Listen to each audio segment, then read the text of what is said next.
এই দুনিয়ার ভালোবাসা আমাদেরকে নামাজ থেকে দূরে সরায় নেয়।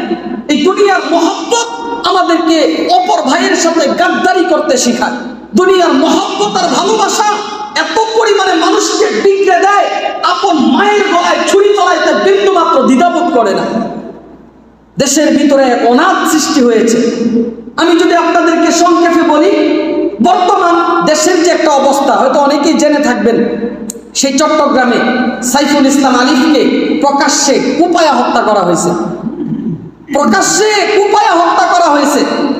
আপনারা কি মনে করেন এটা কি মূলত ধর্মে লাগিয়ে গেছে? বিষয়টা আসলেই এভাবে না। যদি আর একটু সূক্ষ্ম মেজাজে গভীরভাবে চিন্তা করেন, এই বিষয়টার ভিতরেও বহুত ঝামেলা আছে। এটার ভিতরেও বহুত ঝামেলা আছে। আজকে সেই ইসকন গুটি সংখ্যক অল্প কিছু মানুষ, এরা এত সাহস পায় কোথায়? আপনি আমার কারণে পায়।